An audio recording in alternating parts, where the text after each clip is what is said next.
السلام علیکم ورحمۃ اللہ تعالی وبرکاتہ۔ الحمد للہ وکفا وسلام علی حبیبہ المصطفیٰ اما بعد، بحمدہ تعالی وبکرم مصطفیٰ صلی اللہ تعالی علیہ وسلم۔ آج کی دوسری تراویح میں سورہ بقرہ کی تلاوت مکمل ہو چکی الحمدللہ، یعنی تقریباً 2.5 پارے اب تک آپ نے تلاوت سماعت کر لی۔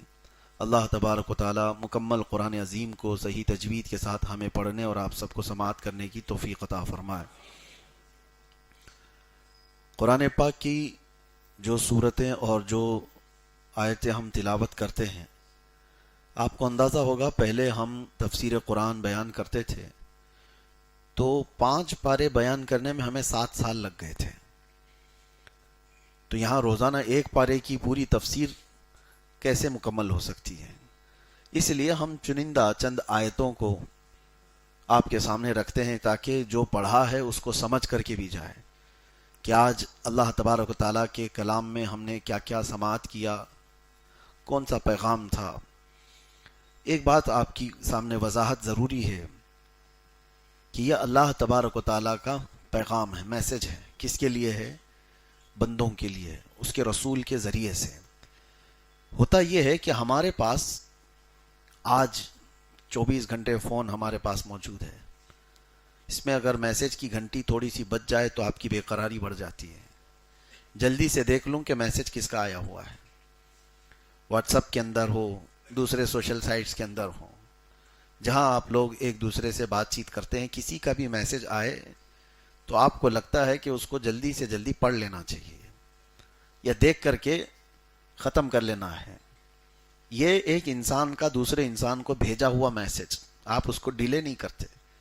اور رحمان کا بھیجا ہوا میسج جو انسان کے لیے ہے، برسوں ہو گئے اس کو دیکھا ہی نہیں، اس میں کیوں ڈیلے ہے؟ کبھی آپ اٹھا کر کے دیکھتے کہ میرے رب نے مجھے کیا میسج دیا۔ حقیقت بات کہہ رہا ہوں، یہ حضور صلی اللہ تعالی علیہ وسلم کے ذریعے سے تو دیا گیا ہم کو، لیکن اللہ تعالیٰ ڈائریکٹ یہ بھی کہہ رہا ہے، یہ فرما رہا ہے یا ایھا الذین آمنو، اے ایمان والو۔ یہ ایک جگہ نہیں آئی آیت، کتنی جگہ آئی، اے ایمان والو۔ اے کہہ کر کس کو بلایا جاتا ہے؟ جو سامنے جس کو مخاطب کرنا ہے، تو اس کا مطلب ہے رحمان بندوں کو خطاب کر رہا ہے، اے ایمان والو۔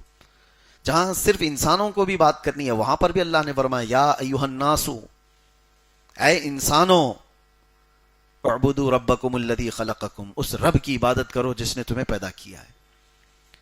تو انسانوں کو بھی اللہ نے خطاب کیا اور ایمان والوں کو بھی خطاب کیا۔ تو جس کو میسج آ رہا ہے کم سے کم وہ تو دیکھے کہ میرے لیے کیا پیغام ہے، میرے لیے کیا میسج ہے۔ اب ایک اور بات میں آپ کو بتاتا ہوں، آج کی دنیا ہے اس کے لیے۔ مثال کے طور پر آپ ہندوستان میں رہنے والے ہیں، آپ کی زبان ہندی ہے، ہندی میں بول چال کرتے، ہندی سمجھتے ہیں۔ ہو سکتا ہے چائنیز میں کوئی آپ کا جاننے والا ہو یا آپ سے محبت کرنے والا ہو، اور وہ چائنا میں رہ کر چائنیز زبان میں کوئی میسج بھیج دیا آپ کو، تو آپ کیا کرو گے؟ ڈیلیٹ کر کے ختم کر دو گے؟ لیکن اتنا تو پتا ہے کہ میرا چاہنے والا ہے، اس نے کچھ بھیجا ہے، تو آپ سب سے پہلا کام کرتے ہیں اس کا ٹرانسلیٹ معلوم کریں، کسی بھی ذریعے سے اس کو اس کا مطلب کیا ہے معلوم کریں، اور پھر جا کر کے گوگل سے ہی پوچھیں گے۔ بہرحال کہیں سے تو پوچھ کر کے آپ کے اندر یہ طلب ہے کہ میرے چاہنے والے نے مجھے کیا میسج دیا جو دوسری زبان میں ہے۔ آپ دنیا کی ہارڈ زبان کو بھی ٹرانسلیٹ کر کے معلوم کر لیتے ہیں کہ میرے دوست نے کیا بھیجا ہے، جبکہ قرآن میں اللہ فرما رہا ہے ہم نے عربی قرآن تمہارے لیے بہت آسان بنایا۔ وَلَقَدْ يَسَّرْنَا الْقُرْآنَ لِلذِّكْرِ فَهَلْ مِن مُدَّكِرٍ، یہاں لکھی ہوئی ہے آیت؟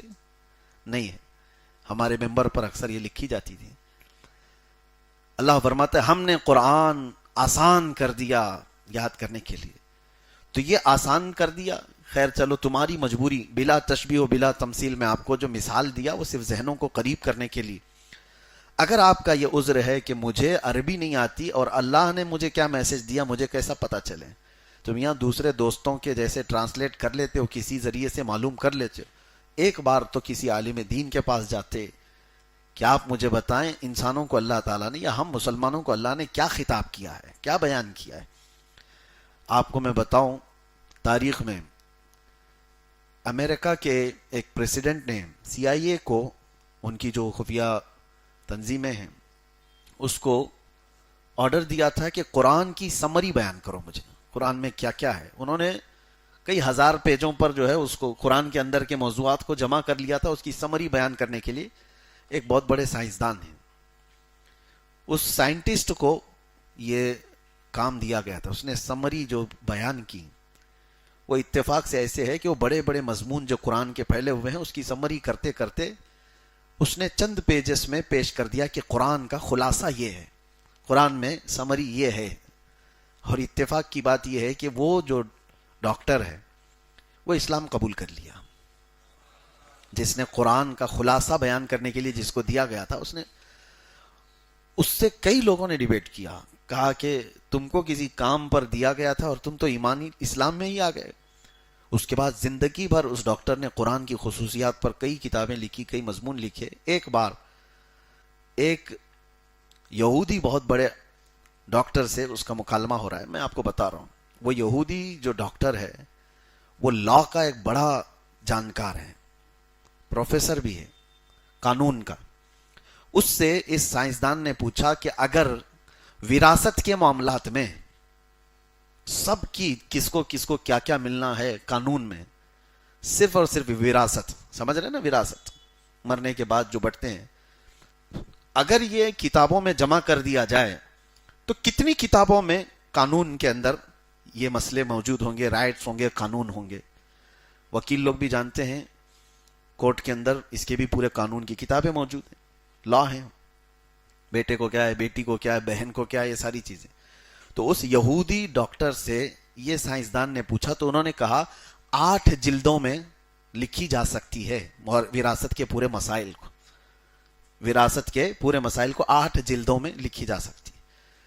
تو یہ جو سائنسدان ہے جو اسلام قبول کیے وہ ہنس کر کے کہتے ہیں یہی تو ہے بات.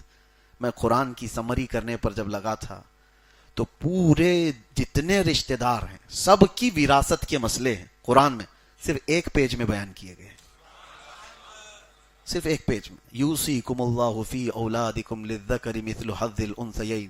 یہ ایک پیج جو ہے اس میں ماں کا کیا حق ہے، باپ کا کیا حق ہے، دادا کا ہے، دادی کا ہے، نانا نانی، بھانجے بھتیجے، جتنے رشتہ دار ہیں سارے رشتہ داروں کا، اور کون ہوگا تو کس کا حق نہیں ملے گا یہ بھی بیان ہے. اور یہاں تک کہ صرف اور صرف 2 آیتوں میں بیان ہوا ہے. ایک پیج ہے قرآن کا لیکن 2 ہی آیتوں میں وراثت کے پورے مسئلے بیان ہو گئے. وہ حیرت میں ہو گیا. یہودی کہتا ہے وہ ڈاکٹر کہ کیا مذاق کر رہے ہو، اتنے شارٹ میں کون اتنے سارے مسئلے بیان کر سکتا ہے. تو یہ سائنسدان جو ایمان لائے ہوئے تھے انہوں نے قرآن کا ایک پیج لے جا کر کے رکھ دیا اور سمجھایا کہ اللہ تبارک و تعالیٰ نے کس طرح سے بیان کیا ہے کہ مرنے والے کا اگر فَإِن كَانَ لَهُ إِخْوَةٌ فَلِأُمِّهِ السُّدُسُ، اگر اس کا بھائی ہو تو ماں کو کتنا ملے گا، بھائی نہیں، اگر مرنے والے کے بھائی بہن نہ ہوں تو پھر ماں باپ کو کتنا ہے. ساری تفصیلات آپ سوچ سکتے ہیں کہ ایک پیج میں سارے لوگوں کے حقوق بیان کر دیے گئے ہوں.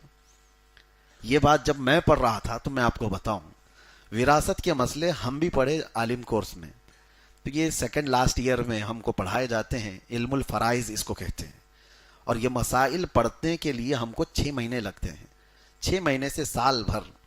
اور سب سے ڈیفیکلٹ یہ حساب کتاب کے مسئلے ہوتے ہیں اس میں، یعنی کس کو کتنا ملے گا اور کون ہوگا تو کس کا حصہ جا سکتا ہے. مثال کے طور پر میت ہے زید، اس کے بیٹے بیٹیاں ہیں تو پھر پوتے پوتیوں کو نہیں ملتا ہے، نواسیوں کو نہیں ملتا، بیٹے بیٹیاں موجود ہیں تو کون ہو تو کس کو ملتا ہے، کون نہیں ہو تو کس کو نہیں ملتا. یہ ساری چیزیں ذہن میں رکھ کر کے برابر اس کے مسئلے لگانا، اس میں 6 مہینے. اور ایگزام میں آپ کو میں بتاؤں 3 گھنٹے کے ایگزام میں صرف 2 ہی سوال اس کے آتے ہیں.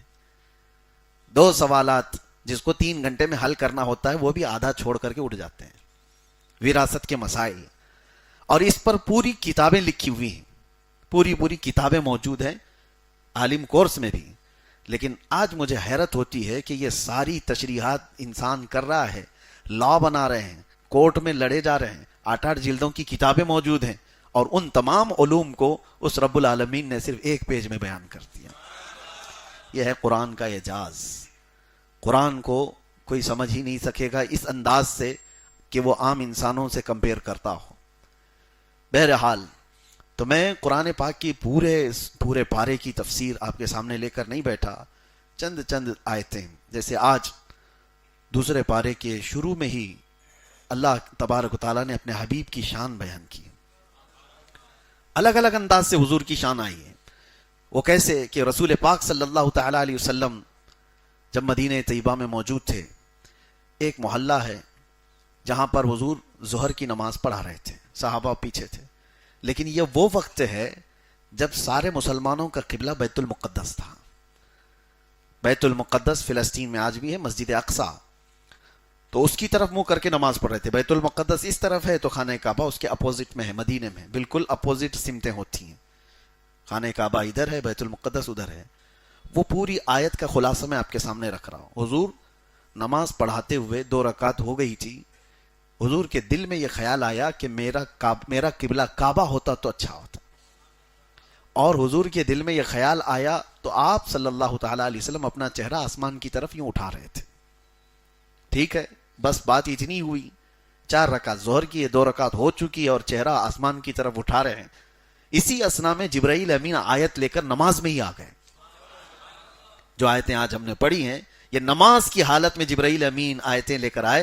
قد نرا تقلب وجهك في السماء، اے محبوب ہم آپ کا چہرہ آسمان کی طرف اٹھانا دیکھ رہے ہیں. فلنولینک قبلۃ ترضاها، ہم آپ کو اسی قبلے کی طرف پھیر دیں گے جس میں آپ کی رضا ہے. اس آیت کو اگر ترجمے کے اعتبار سے، مفہوم کے اعتبار سے اعلیٰ حضرت کے شعر میں سمجھنا ہو تو کلام اعلیٰ حضرت میں ایک شعر ملتا ہے، لوگوں کو سمجھ نہیں آئے. اعلیٰ حضرت فاضل بریلوی رحمۃ اللہ تعالیٰ علیہ فرماتے ہیں، خدا کی رضا چاہتے ہیں دو عالم. سارا عالم، سارے کائنات کس کی رضا چاہتے ہیں؟ آپ کس کی رضا چاہتے ہیں؟ خدا کی رضا چاہتے ہیں دو عالم، اور خدا چاہتا ہے رضا محمد صلی اللہ علیہ وسلم. خدا چاہتا ہے رضا محمد. اللہ تبارک و تعالیٰ اپنے حبیب کی رضا فرماتا ہے کہ ہم اس قبلے کی طرف آپ کو پھیر دیں گے جہاں آپ کی رضا ہے. قبلۃ ترضاها فولی وجہک شطر المسجد الحرام. یہ تو بات چیت ہو رہی نا، اے رسول آپ کا چہرہ اٹھانا ہم دیکھ رہے ہیں اور ہم آپ کو اسی طرف پھیر دیں گے جس طرف آپ کی رضا ہے. ارے کوئی آرڈر آ رہا ہو تو اس سے پہلے یہ اعلان کر دیا جاتا ہے. مثال کے طور پر آپ نے کہا کہ یہاں پر یہ ہونا چاہیے، وہاں پر وہ ہونا چاہیے. آپ نے کہا ٹھیک ہے آپ کی خواہش ہے، ہم دیکھیں گے، آپ کے حساب سے ہی کریں گے. تو اس کا مطلب ہے کہ ہم کرنے کے لیے تیار ہیں. 1 دن لگ جائے، 2 دن لگ جائے، 8 دن کے بعد آپ کی پسند کے مطابق کر دیں گے. لیکن رسول کا معاملہ اپنے رب کے ساتھ ایسا نہیں ہے. اللہ فرما رہا ہے ہم آپ کا چہرہ اٹھانا دیکھ رہے ہیں اور ہم آپ کو اسی طرف پھیر دیں گے جس طرف آپ کی رضا ہے. لیکن اس میں دیر نہیں، فوراً آیت فولی وجہک شطر المسجد الحرام.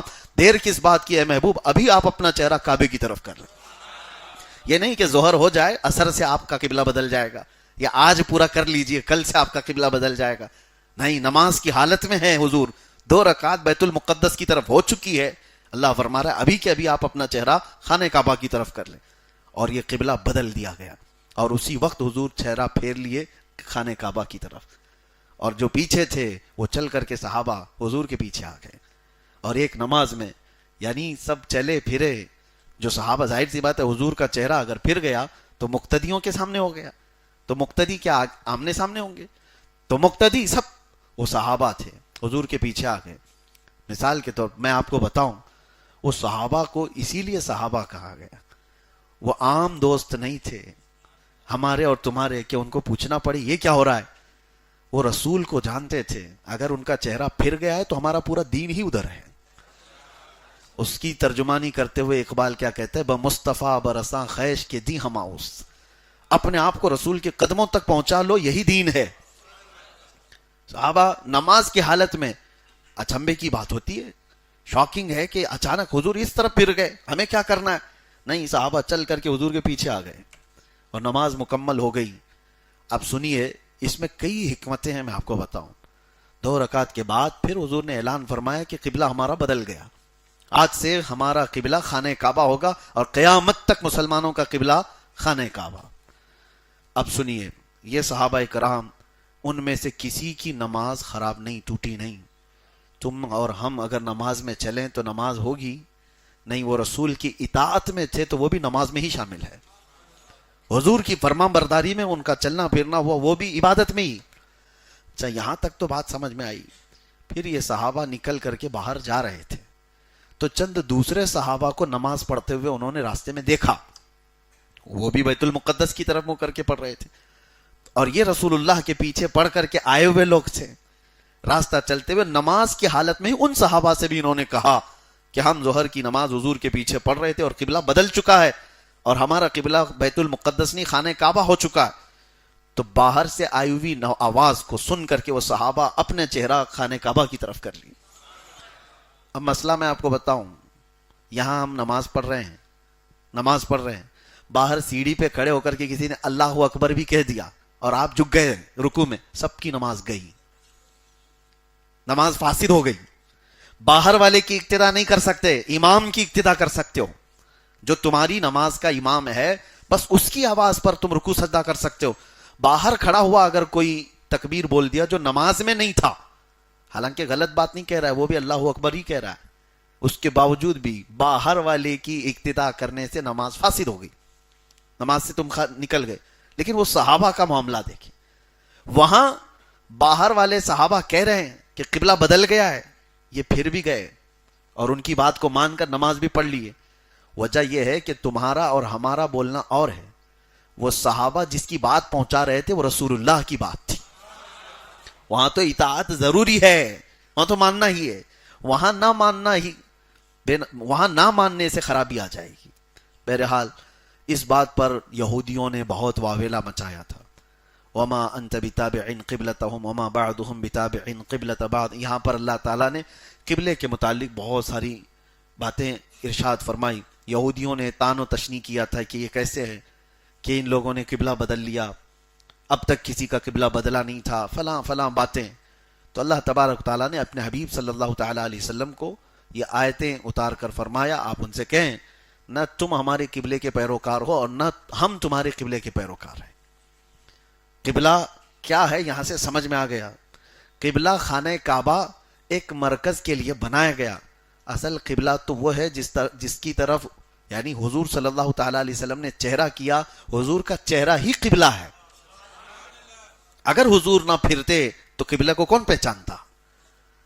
اگر حضور اس طرف منہ کر کے نہ کھڑے ہوتے تو کیا کوئی اس خانہ کعبہ کی طرف منہ کر کے کھڑا ہوتا؟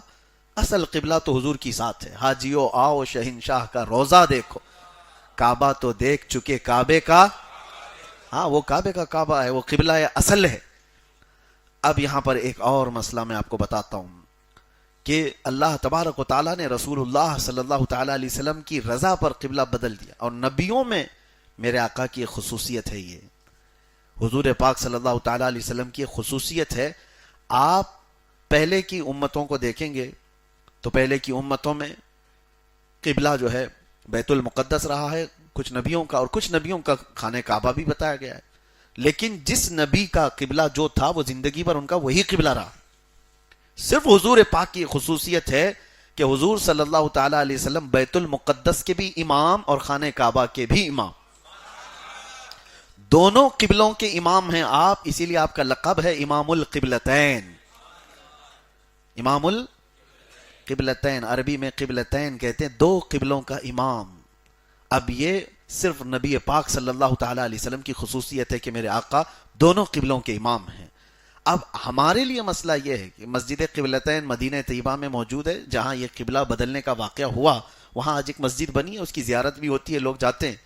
لیکن کچھ لوگوں کے ذہن میں ایسا ہوتا ہے کہ ہم بھی 2 رکعت ادھر منہ کر کے پڑھیں, 2 رکعت ادھر منہ کر کے پڑھیں. یہ جہالت ہے. نہیں, ایک بار قبلہ بدل گیا, میرے نبی پاک صلی اللہ تعالیٰ علیہ وسلم نے فرمایا اب خانہ کعبہ قیامت تک کا قبلہ ہے, کوئی اس کو بدل نہیں سکتا. دوسری چیزیں یہ قبلہ بدلنے کے احکام, اور اسی پارے میں اللہ تبارک و تعالیٰ نے شہیدوں کی زندگی بیان فرمائی. فرمایا جو اللہ کی راہ میں مارے جائیں انہیں مردہ نہ کہو, وہ زندہ ہیں اور تمہیں اس کا شعور نہیں. وہ کیسے زندہ ہیں؟ وہ عالم برزخ, موت کے بعد قیامت تک ہماری موت ہوگی, مرنا ہے, اور اس کے بعد قیامت کے دن اٹھنا ہے. اس پر یقین ہے کہ نہیں ہے؟ اس پر اگر یقین نہیں رہا تو آدمی کافر ہو جائے گا. ہمارے ایمان کا حصہ ہے مرنے کے بعد دوبارہ زندہ ہونا. لیکن اس کے بیچ والا جو گیپ ہے، موت کے بعد سے لے کر قیامت تک کا جو سفر ہے، اس کو کہتے ہیں عالم برزخ. یہاں کی جو زندگی ہے، اس زندگی میں یہ جو گیپ ہے بیچ کا، موت سے لے کر قیامت تک کا، یہاں کی حیات برزخی اس عالم کی جو زندگی ہے، اس کے متعلق بیان فرمایا جا رہا ہے کہ وہ شہید زندہ ہیں. اب یہاں پر ایک سوال اٹھتا ہے کہ بعض لوگ اس چیز کو ڈینائی کرتے ہیں، یوں کہتے ہوئے کہ ہم جب رسول اللہ کی زندگی کے بارے میں کہتے ہیں، میرے آقا صلی اللہ تعالی علیہ وسلم وفات کے بعد بھی زندہ ہیں، حضور کی موت کے بعد بھی آپ صلی اللہ علیہ وسلم زندہ ہیں. تو وہ یہ کہتے ہیں کہ بھائی یہ برزخ کی زندگی ہے، برزخ کی زندگی ہے، تو برزخ کی زندگی میں جو روحیں ہیں وہ سب زندہ ہیں تمہارے اعتبار سے، تو پھر اس میں حضور پاک صلی اللہ تعالی علیہ وسلم کی یا شہیدوں کی زندگی کو الگ سے کیوں بیان کیا گیا؟ اگر موت کے بعد سے لے کر کے قیامت تک کی جو برزخی زندگی ہے اسی کے بارے میں قرآن اگر کہہ رہا ہے، تو اسپیشل کہنے کی ضرورت کیا ہے؟ وہ تو ساری روحیں برزخ میں ہیں، مرنے کے بعد وہ سب احساس کرتی ہیں، ساری روحیں. حتیٰ کہ حضور صلی اللہ تعالی علیہ وسلم فرماتے ہیں کافر مردے بھی سنتے ہیں، کافر مردے بھی. جب جنگ بدر ہوئی تھی تو حضور صلی اللہ تعالی علیہ وسلم نے ان کی سب لاشوں کو ایک گڑھے میں ڈال کر کے ان سے خطاب بھی کیا تھا. صحابہ نے پوچھا یا رسول اللہ آپ ان مردوں سے بات کر رہے ہیں؟ حضور فرماتے ہیں وہ تم سے بھی زیادہ سن رہے ہیں. تو کافر مردے بھی سنتے ہیں، تو برزخ میں تو سن رہے ہیں. تو شہیدوں کی زندگی کو اللہ نے الگ سے کیوں بیان کیا ہے کہ وہ زندہ ہیں، تم انہیں مردہ مت کہو؟ مطلب یہ ہوا کہ برزخی زندگی میں بھی کچھ اسپیشلٹی اور ہے ان کی. وہ کیا ہے وہ میں بتانا چاہتا ہوں. برزخی زندگی میں جتنے بھی لوگ مرنے کے بعد قیامت تک جو موجود ہیں روحیں، وہ کسی کے ساتھ کچھ نہیں کر سکتے. یعنی وہ گئے ہیں واپس، انسانوں کے ساتھ کوئی ان کا معاملہ، کوئی ربط نہیں رہے گا. وہ دیکھ رہے ہوں گے، سن رہے ہوں گے. اس کے بارے میں تو حدیثیں ملتی ہیں کہ کافر مردے بھی سن رہے ہوں گے، دیکھ رہے ہوں گے، لیکن تمہارے ساتھ کچھ کر نہیں سکتے. سمجھ میں آ رہی بات؟ لیکن جو شہیدوں کی زندگی کو اللہ نے فرمایا ان کو مردہ مت کہو، مطلب یہ ہے کہ وہ عام مردوں کی طرح وہاں نہیں ہے، بلکہ وہ عالم برزخ میں اس حالت میں ہے کہ اگر تمہیں ضرورت پڑی تو تمہاری مدد بھی کر سکتے. ان کی اسپیشلٹی یہ ہے کہ وہ کچھ اور زندگی کے ساتھ جی رہے ہیں. یہی زندگی کے قائل اہل سنت و جماعت ہیں کہ میرے آقا صلی اللہ تعالی علیہ وسلم اپنی وفات کے بعد بھی زندہ ہیں. زندہ ہیں کا مطلب عام لوگوں کی طرح برزخ میں زندہ نہیں، بلکہ حضور کی خصوصیت کچھ اور ہے کہ وہ دیکھ بھی رہے ہیں اور سن بھی رہے ہیں، اور ضرورت پڑے کسی کی تو مدد بھی کر رہے ہیں. یہ نقطہ آپ سمجھ کر کے چلیں، فرق ہے. اور اس کے بعد رب تبارک و تعالیٰ فرماتا ہے، یہ بہت اہم چیز ہے، آپ سن کے جائیں، وَلَنَبْلُوَنَّكُمْ بِشَيْءٍ مِّنَ الْخَوْفِ وَالْجُوعِ وَنَقْصٍ مِّنَ الْأَمْوَالِ وَالْأَنفُسِ وَالثَّمَرَاتِ. اللہ فرماتا ہے ہم ضرور تمہیں آزمائیں گے. کس سے؟ بھوک دے کر. وَلَنَبْلُوَنَّكُمْ بِشَيْءٍ مِّنَ الْخَوْفِ، پہلے ڈر سے، وَالْجُوعِ اور بھوک سے، وَنَقْصٍ مِّنَ الْأَمْوَالِ مال کو گھٹا کر کے تمہاری آزمائش ہوگی، وَالْأَنفُسِ وَالثَّمَرَاتِ اور کبھی کسی کی جان لے کر کے، اور پھلوں کی کمی کر کے، یعنی اناج غلے کی کمی کے ساتھ. 5 چیزوں کا ذکر ہوا ہے. ڈر کے ذریعے سے آزمائش، ڈر اور خوف پھیل جائے گا تمہارے درمیان تو یہ تمہاری آزمائش ہے. بھوک یا آزمائش، اللہ تعالیٰ فرماتے ہم تمہیں آزمائیں گے بھوک سے. اور کبھی کسی کی وفات ہو جائے، گھر میں کسی کی جان چلی گئی تو یہ تمہاری آزمائش کا وقت ہے. کہا گیا ہے کہ اللہ تبارک و تعالیٰ فوراً فرشتوں کو بھیجتا ہے، اس گھر میں جاؤ، دیکھو اس کے بھائی کا انتقال ہوا، بہن کا انتقال ہوا، ماں کا یا بھائی باپ کا، وہ لوگ میرے بارے میں کیا کہہ رہے ہیں. فرشتے سب کی باتیں سن کر کے اللہ کی بارگاہ میں جاتے ہیں اور کہتے ہیں جو کہہ رہے تھے، یہ عورتیں جو ماتھا پیٹ رہی، نوحہ کر رہی، ماتم کر رہی، ان کی بھی باتیں پہنچائی جائیں گی. جو یہ کہتی ہیں کیا میرا ہی گھر ملا تھا اللہ کو، معاذ اللہ رب العالمین. یہ کفریہ الفاظ ہیں، آدمی کافر ہو جاتا ہے. اور یہ باتیں جب فرشتے رب تعالیٰ کے حضور کہتے ہیں تو اللہ تعالیٰ فرماتا ہے تم گواہ ہو جاؤ فرشتوں، انہوں نے میرے بارے میں جیسا گمان کیا اب میں ان کے ساتھ ویسا ہی سلوک کروں گا.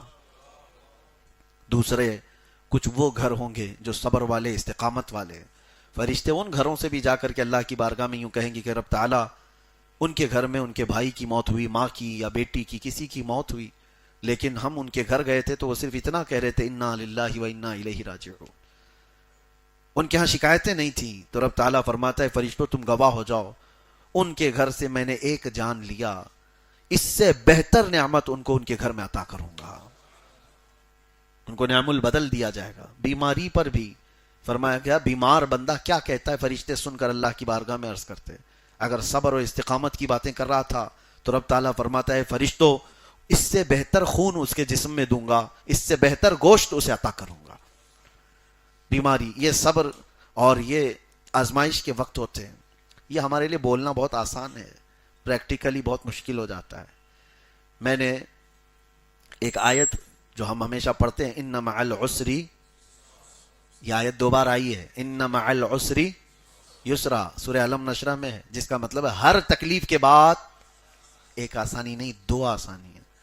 مفسرین نے فرمایا یہ آیت دو بار آئی ہے، ہر تکلیف کے بعد دو آسانیاں ہیں۔ تم تکلیف میں نہیں ہو، سمجھ میں نہیں آ رہا ہے، جس پر تکلیف ہوتی ہے اس سے جب کہا جائے تو جھنجلا جاتا ہے کہ کب آئے گی وہ۔ میں یہی آیت جیل میں ایک قیدی کے سامنے پڑھ رہا تھا، 22 سال سے وہ اندر ہے اور بغیر کسی جرم کے، حادثاتی طور پر، اتفاقی طور پر گرفتار ہوا، اور سارے لوگوں پر جو قلم لگے تھے اس بندے پر بھی لگے، بیوی چھوٹ گئی، طلاق ہو گئی، بچے بھی ادھر سے ادھر ہو گئے، 22 سال میں دنیا بدل گئی۔ نہ کبھی وہ جیل سے باہر جانا چاہتا ہے، نہ ہی کبھی گیا، نہ پیرول، کبھی کچھ نہیں، جو موجود اندر وہیں پر۔ اس بندے کو میں نے دیکھا کہ مسلح پھٹ چکا، لیکن وہ چھوڑتا نہیں اس مسلح کو، پیوند لگا لگا لگا کر کے۔ قرآن جس کو پڑھتا ہے، پہلے پارے پر انگلی رکھو تو تیسرا پارا بھی دکھنے لگ جائے، اتنے وہ رگ پھٹے ہوئے ہیں، لیکن وہ اسی کو لے کر چلتا ہے۔ تب اس قیدی کے سامنے میں نے کہا تھا ان مع العسر یسرا، ہر تکلیف کے بعد آسانی۔ تو وہ ہنس کر کے کہا مولانا یہ بولنا بہت آسان ہے، ہم تو 22 سال سے انتظار کر رہے ہیں کہ وہ تکلیف کے بعد آسانیاں آئیں گی کیسے۔ ظاہر سی بات ہے، جھنجھوڑنے والی بات ہے، لاجواب کرنے والی بات۔ ہم خود پریشان تھے، تسلی کے لیے کہا، لیکن بعد میں اس بابا نے مجھے خود کہا آپ گھبرائیے مت، آپ کو کاؤنٹر کرنے کے لیے میں نے نہیں کہا، آپ کو لاجواب کرنے کے لیے نہیں کہا۔ اگر اس آیت کا انکار کرنا ہی ہوتا تو میں قرآن اور مصلی لے کر 22 سال سے بیٹھا نہیں ہوتا، ورنہ میں بھی کافر ہو گیا ہوتا۔ انتظار تو ہے، لیکن ہمارے بڑوں نے ہمیں یہ سکھایا ہے کہ اللہ کا جو وعدہ ہے، اللہ کا جو وعدہ ہے وہ خلاف ہو ہی نہیں سکتا۔ لیکن یہ تھوڑی نہ ہے، اللہ نے فرمایا ہر تکلیف کے بعد دو آسانی ابھی دے دوں گا، کل دے دوں گا، یا تیری جیسی مرضی ہے ویسے دوں گا، نہیں، بلکہ اللہ تعالیٰ اس کی جیسی مرضی ہوگی ویسی آسانی دے گا، اور پھر اس کی مرضی بندے کی مرضی سے کروڑوں درجے افضل، بہت افضل۔ اور جب اس نے فرمایا ہے کہ ہر تکلیف کے بعد آسانی دوں گا، تو میرا یقین ہے یہاں نہیں ملے گی تو آخرت میں ملے گی، یہاں نہیں ملے گی تو آخرت میں ملے گی۔ زندگی تو یوں بھی گزرنا ہے، گھر میں ہوتا تو بھی گزرتی، اندر ہے تو بھی گزر رہی ہے، مرنا تو ہے ہی اس دار فانی سے، لیکن جس آسانی کا رب نے وعدہ کیا وہ کہیں نہیں جائے گی۔ اگر دنیا میں مل گئی تو ٹھیک ہے، نہیں تو اس کا وعدہ برحق ہے، آخرت میں تو مل کے رہے گی۔ اور ہو سکتا ہے رب تبارک و تعالی ہمارے متعلق یہ فیصلہ فرمایا ہو کہ اس کو وہاں آسانی کی زیادہ ضرورت ہے، جہاں لوگ نفسا نفسی کے عالم میں ہوں، وہاں جب رب تبارک و تعالی فرمائے کہ بندے تو 25 سال میرے لیے قید کی زندگی گزار کر کے آیا، اب آ تجھے بغیر حساب کے جنت دیتا ہوں، تو یہ آسانی اس سے بڑھ کر کے اور کیا چاہیے؟ جب محشر میں بڑے بڑے متقی لرز رہے ہوں، پریشان ہوں، نمازوں والے، حج والے ڈر رہے ہوں، کپ کپا رہے ہوں، وہاں جب رب تبارک و تعالیٰ کسی کو پکار کر کہے تو نے جو تکلیفیں دنیا میں اٹھائی تھی، میں نے وعدہ کیا تھا ہر تکلیف کے بعد آسانی، دنیا میں نہیں دیا، یہاں دیتا ہوں، تیرا حساب نہیں ہوگا، اس سے بڑھ کر کے کوئی اور آسانی ہے؟ تو اسی لیے اللہ تبارک و تعالیٰ نے جو فرمایا اس سے آس لگا کر کے رہیں۔ اگر تکلیفوں کے بعد ہماری آسانی یہاں نہیں ملی تو گھبرانے کی ضرورت نہیں۔ کہاں ہے قرآن کا وعدہ؟ نہیں آتی آسانی، پریشانی کی پریشانی، پریشانی کی پریشانی، صبر رکھو، رب تبارک و تعالیٰ ہمارے حق میں زیادہ بہتر جانتا ہے کہ وہ آسانی ہمیں کہاں ملنا چاہیے۔ اور ایک بات بتاؤں، چلو آپ تو چاہتے ہیں کہ یہی آسانی مل جائے، میں ٹھوکر کھایا ہوں، نقصان اٹھایا ہوں، بڑی پریشانی میں ہوں، اور اللہ فرما رہا ہے ایک تکلیف کے بعد دو آسانی اللہ نے دے دیا یہاں پر تم کو، دو آسانیاں نہیں 4 آسانیاں دے دیا، مال بھی دے دیا، انعام بھی دے دیا. تمہیں اگرچہ سمجھ میں نہیں آ رہا ہے، تکلیفوں کے بعد اللہ تعالیٰ نے آسانی دیا ہے، لیکن تمہیں اگر لگ رہا ہے کہ نہیں ملی ہے تو سوچو جس وقت موت کے بعد قبر کی زندگی شروع ہو اور قبر میں سخت گیر فرشتے آ جائیں اور پھر نمازوں کا، روزوں کا، ساری چیزوں کا ہمارے سامنے کھول دیا جائے، پھر عذاب کے لیے وہ فرشتے تیار کھڑے ہوں، اس وقت مجھے بتاؤ اگر یہ اعلان ہو جائے کہ فرشتوں ہٹ جاؤ، اس کی تکلیفوں کے ہر تکلیف کے بدلے 2 آسانیاں میں قبر میں اس کو دے رہا ہوں، تو بتاؤ اس سے بہتر جگہ تمہیں اور کوئی ہے؟ یہاں کی زندگی تو گزر ہی جائے گی، کہ قبر کی اور حشر کی زندگی میں اگر آسانیاں مل گئی تو سمجھ لو یہ رحمان کا بہت بڑا انعام ہے. اور اسی لیے دعا یہ کرو کہ اللہ تبارک و تعالی، ہاں یہ حدیث میں ہے، کچھ بندے ایسے ہوں گے قیامت کے دن اللہ تعالیٰ فرمائے گا پہاڑ جیسی اس کی کچھ نیکیاں، اسے کہا جائے گا یہ تیرا ہے، وہ کہے گا اتنی نیکیاں تو کیا نہیں تھا مولا میں. تو رب تعالیٰ فرماتا ہے تو روزانہ دعا مانگتا تھا اور تیری ہر دعا میں نے دنیا میں دی نہیں، لیکن جتنی تو نے مانگا وہ سب میں نے آخرت کے لیے جمع کیا تھا، اور یہ وہ ہیں جو میں نے تجھے دنیا میں نہیں دیا تھا وہ سب یہاں پر ہے، یہ لے جا اور جنت میں داخل ہو جا. سنو حدیث پاک میں میرے آقا فرماتے ہیں بندہ یہ تمنا کرے گا اے اللہ کاش دنیا میں میری کوئی دعا قبول نہیں ہوتی، سب کا سب آخرت میں ملتا تو آج میں یہاں آخرت میں بادشاہ بن کر جا رہا ہوتا. تو بہرحال صبر ضروری ہے. یہ 2 چیزیں، اب یہی وقت گزرتا چلا جاتا ہے، ہم ایک آیت کو بھی تفصیل سے بیان نہیں کر پاتے. ایک آیت ہے اللہ تعالیٰ فرماتا ہے انما حرم علیکم المیتۃ والدم ولحم الخنزیر وما اہل بہ لغیر اللہ. 4 چیزوں کے حرام ہونے کا ذکر یہاں پر قرآن میں آیا ہے. اللہ فرماتا ہے بے شک اللہ تعالیٰ نے تم پر حرام کیا ہے مردہ کھانا. مردہ کھانا اللہ حرام فرمائے. مردہ کوئی بھی جانور، وہ چاہے حلال جانوروں میں مرغی ہو، مرغا ہو، بیل، بکری، یہ سب جو بھی اگر مر گئے تو ان کا کھانا حرام ہے. اور خون والدم، اللہ فرماتا ہے خون کا کھانا تمہارے لیے حرام ہے. ولحم الخنزیر، اور سور کا گوشت، اس کا کھانا حرام اللہ تعالیٰ نے فرمایا. وما اہل بہ لغیر اللہ، اور جو اللہ کے علاوہ کسی دوسرے کے نام پر چھوڑے گئے ہوں، کسی بھی نام پر اللہ کے علاوہ دوسرے نام پر ذبح ہوا ہو، دوسرے کے نام پر چھوڑا گیا ہو، تو ایسا جانور کھانا بھی آپ کے لیے اللہ نے حرام فرمایا. 4 چیزوں کا ذکر آیا ہے اور ان کے نقصانات اتنے زیادہ ہیں. میں آج سوچا تھا اسی پر آپ کے سامنے گفتگو کروں کہ خنزیر کے گوشت کو حرام کیوں کہا. کبھی آپ نے ریسرچ کیا ہو تو معلوم ہوگا خنزیر کے اندر جتنی شہوت ہے وہ دنیا کی سب سے غلیظ، وہ ایسا جانور ہے غلاظت میں رہتا اور غلاظت کھانا اس کے لیے نارمل چیز. اور جس جانور کو بندہ کھاتا ہے اس کی حرکتیں اس کے اندر آنے لگتی ہیں. اسی لیے انگریزوں میں شہوت زیادہ ہے، وہ عیاش اوپن رہنے والے، خنزیر کا اور سور کا گوشت کھانے کی عادت میں بہت زیادہ ہے. اب مسئلہ ہمارے لیے یہ ہے کہ اللہ تبارک و تعالیٰ نے جن چیزوں کو حرام فرمایا وہ چیزیں دنیا ہمارے سامنے پروس رہی ہے اور تمہارا بچنا اتنا مشکل ہو گیا ہے. میں سوچتا ہوں کبھی کبھار لوگ آج ہلکے میں لیتے ہیں کھانے پینے کی چیزوں کو، جو بھی باہر دکھا اس کو آرڈر کر لیا اور کھا لیا. چکن یہ جہاں سے آ رہا ہے کہاں سے آ رہا ہے تمہیں کچھ پتا؟ مری ہوئی مرغیاں کتنی بیچی جاتی ہیں یہ تو سب کو پتا بھی ہے. مری ہوئی مرغیاں خریدنے والے لوگ موجود ہیں، بیچنے والے لوگ موجود ہیں جنہوں نے ہمیں خود بتایا ہے.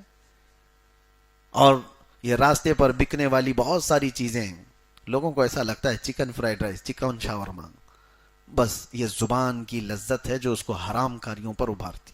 اور جب حرام لقمے اس زبان سے اندر جاتے ہیں تو یہاں تک فرمایا گیا کہ انسان کے اندر بے حیائی اور برائیاں بڑھ جاتی ہیں، اور یہاں تک کہ قریب ہوتا ہے کہ وہ کفر اور اسلام کے بیچ میں آ جاتا ہے.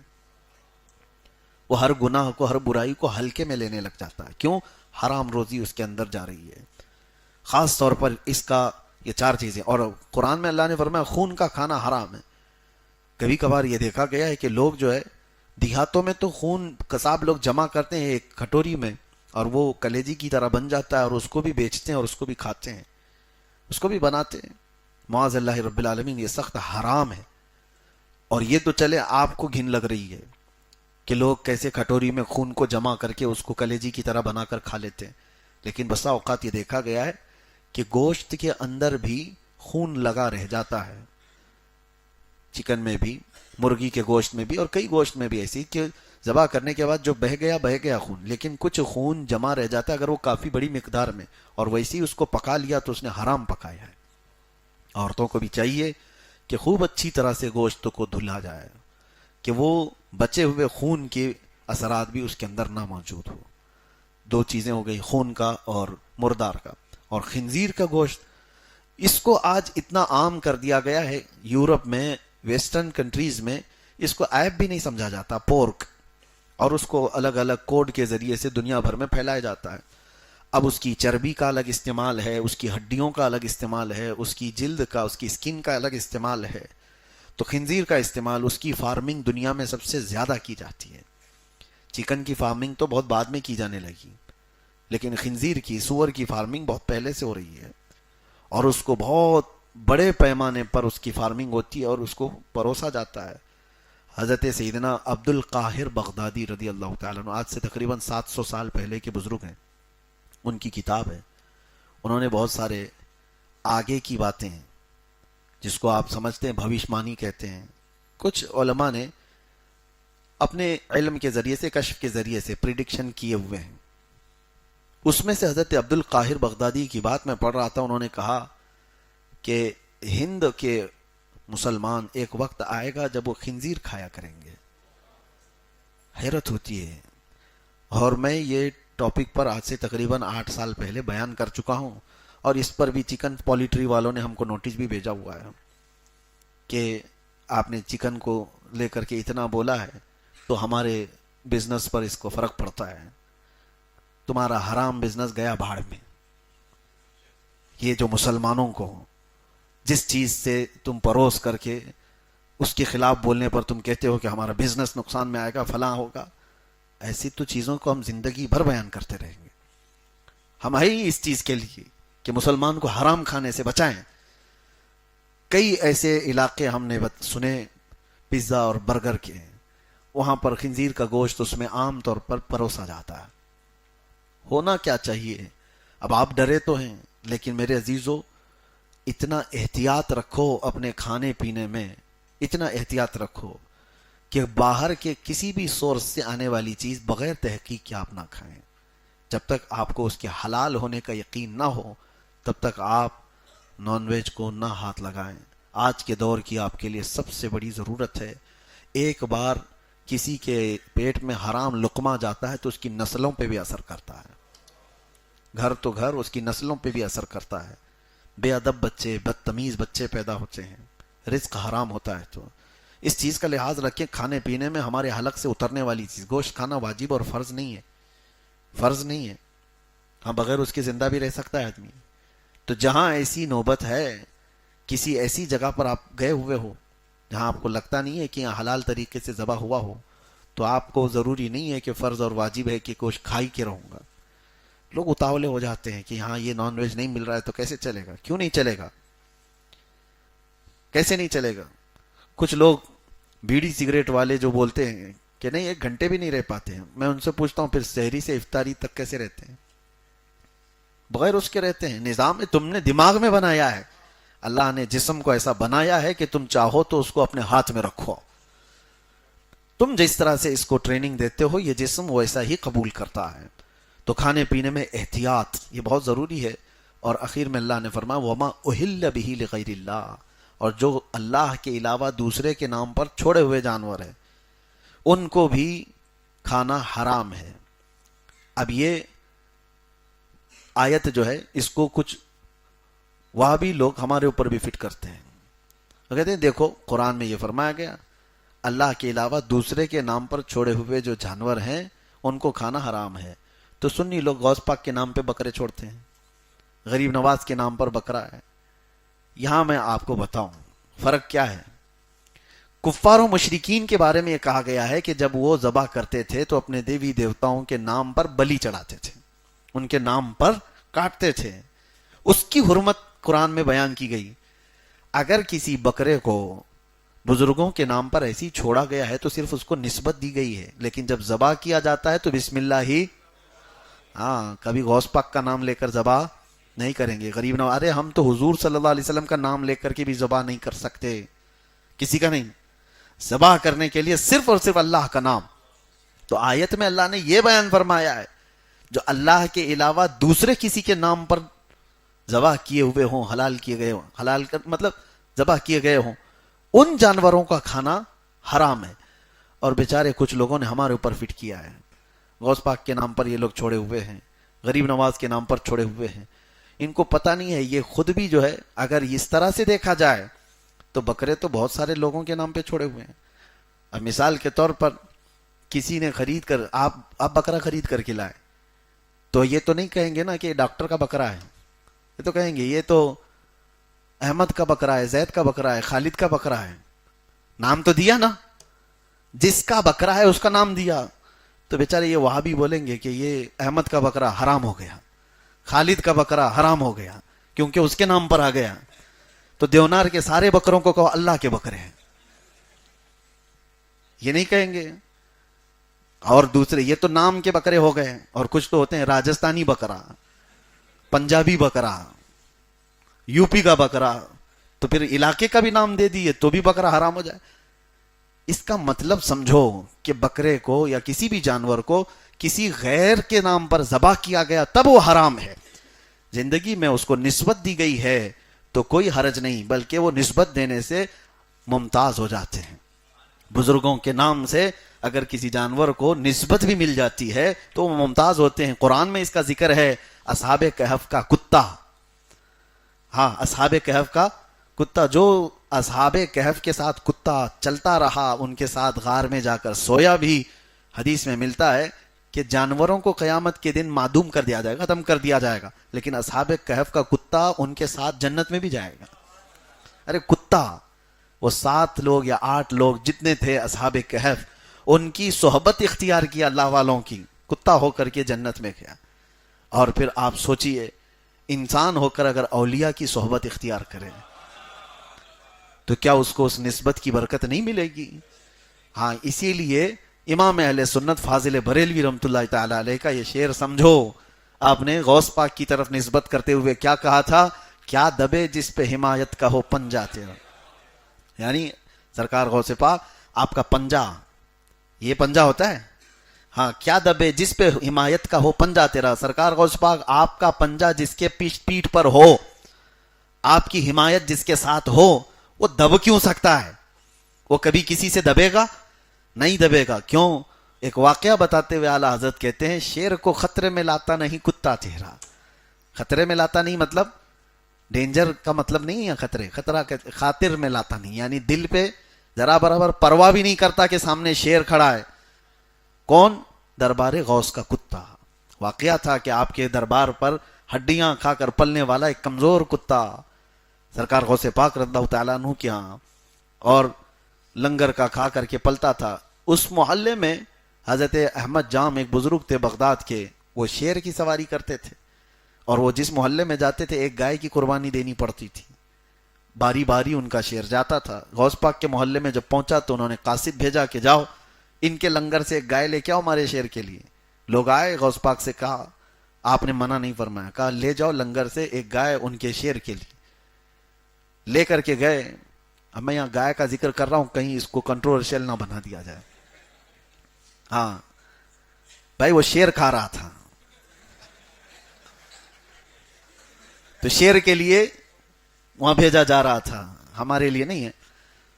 تو غوث پاک رضی اللہ تعالیٰ عنہ نے لنگر سے گائے کو بھیج دیا، لیکن ساتھ میں وہی کمزور کتا بھی پیچھے پیچھے چل پڑا.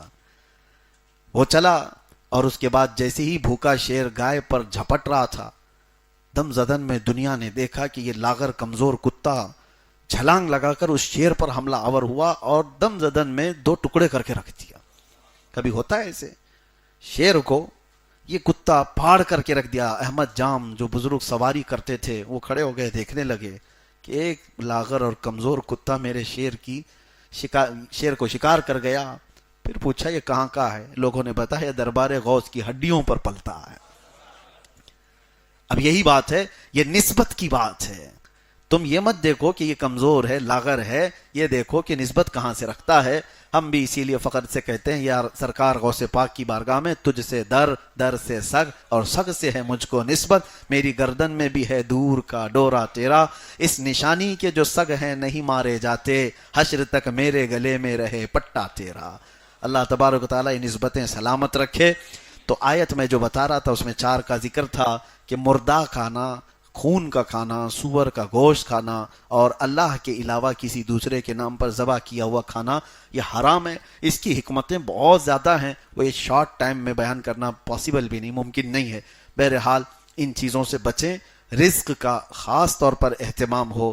آج کے دور میں دیکھ نہیں رہے لوگ پیشاب کی پولیتھین بیچنے پر آ گئے. ہاں، گائے کا پیشاب بیچ رہے ہیں کہ نہیں بیچ رہے ہیں، اور وہ بھی بڑے اچھے ایڈورٹائز کے ساتھ. اور یہ گوبر بھی بیچ رہے ہیں، یہ پتہ نہیں یہاں پر ہی ہے. اور لوگ اس کی بھی تعریف میں ایڈورٹائز کرنے والے لوگ کیسے آتے ہیں معاذ اللہ. یہ اس کو دھارمک بنا کر کے جس طرح سے حالات ایسے بدل گئے ہیں، تو کل کو ہمارے بچوں کے لیے یہ سب چیزیں کامن نہ بن جائیں، یہ سب چیزیں عام نہ ہو جائیں. اسی لیے ڈراؤ کہ حرام روزی کی طرف تمہارا ہاتھ بھی نہیں جانا چاہیے. اللہ تبارک تعالیٰ کہنے سننے سے زیادہ عمل کی توفیق عطا فرمائے. قرآن عظیم کو صحیح پڑھنے اور اس کو صحیح سمجھنے اور اس کی تفسیر پر عمل کی توفیق عطا فرمائے. وآخر دعوانا ان الحمد للہ رب العالمین. السلام علیکم.